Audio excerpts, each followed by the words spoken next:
بنی اسرائیل کا زمانہ تھا، اللہ کے ایک نبی تھے، وہ کہیں جا رہے تھے، جاتے جاتے اللہ کے نبی کا گزر ایک قبرستان سے ہوا۔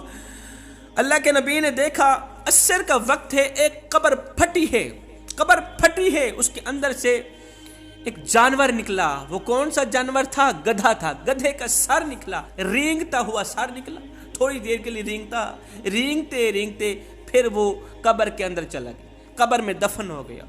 حیرت میں پڑ گئے، حیران رہ گئے کہ آخر یہ ماجرا کیا ہے۔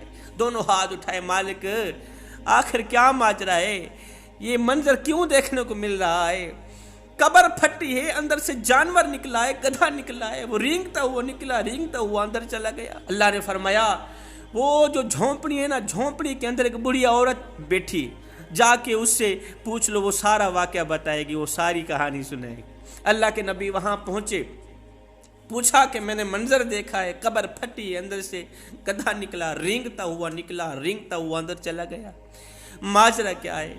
تو وہ بوڑھی عورت سن کر رونے لگی، کہنے لگی یہ بدبخت جو جانور، یہ جو گدھا ہے نا، یہ میرا بیٹا ہی تھا، میں نے منتیں مان کر اللہ سے بیٹا لیا، 9 ماہ اپنے پیٹ میں رکھا، پھر موت کسی اذیت دے کر یہ بدبخت پیدا ہوا، میری گود میں آیا، اپنے منہ سے نوالا نکالتی رہی، اس کے منہ میں ڈالتی رہی، اپنی رگوں سے خون نکالتی رہی، اس بدبخت کے منہ میں ڈالتی رہی۔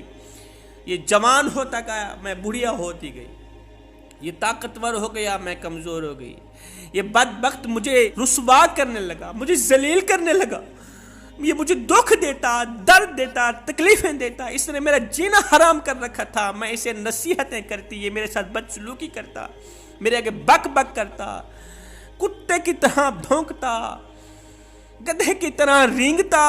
ایک دن عصر کا وقت تھا، میں اسے نصیحتیں کر رہی تھی، سمجھا رہی تھی، اس بدبخت نے میرے منہ پر ایک تھپڑ مارا، اس کے تھپڑ نے میرا آنا پہر نکال دیا، میری آنکھ پھوڑ دی، میں نابینا ہو بیٹھی۔ میں نے دعا کی، مالک اس جانور گدھے کو جلد از جلد تباہ و برباد کر دے۔ اسی دن یہ مر گیا، مٹی کا مٹی ہو گیا۔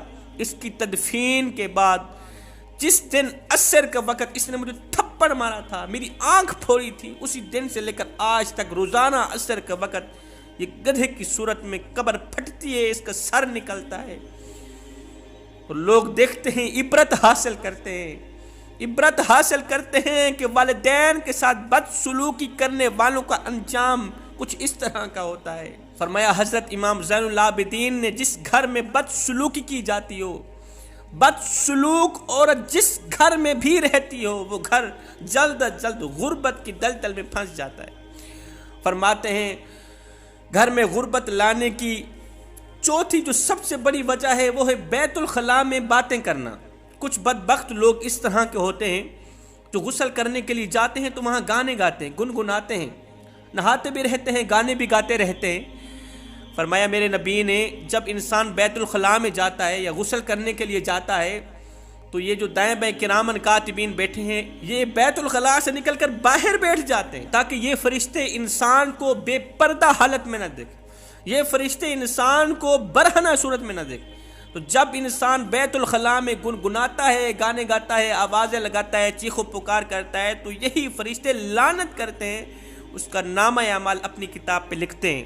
بیت الخلاء میں گپے مارنے والی، کال کرنے والی عورت جس گھر میں بھی چلی جائے، اس گھر کو جلد از جلد غربت کا نشانہ بناتی ہے۔ فرمایا نمبر 5، آمدنی سے زیادہ خرچ کرنے والی عورت۔ فرمایا نمبر 5، صبح سورج نکلتے وقت عورت کا سونا، صبح 9 بجے تک عورت سوتی ہو، یہ آنے والے رزق کو ٹھکرا دیتی۔ فرمایا نمبر 7، جس گھر میں کسی بھی شخص کے ساتھ ظلم ہو رہا ہو، خواہ وہ عورت ہو، وہ مرد ہو، وہ بیوی ہو، بچے ہوں، ماں باپ ہوں، جس گھر میں کسی بھی شخص کے ساتھ ظلم ہو رہا، اس گھر میں رحمت کے فرشتے نہیں آتے۔ خدا را جوانوں، مظلوم بن کر مرنا، ظالم بن کر نہ مرنا۔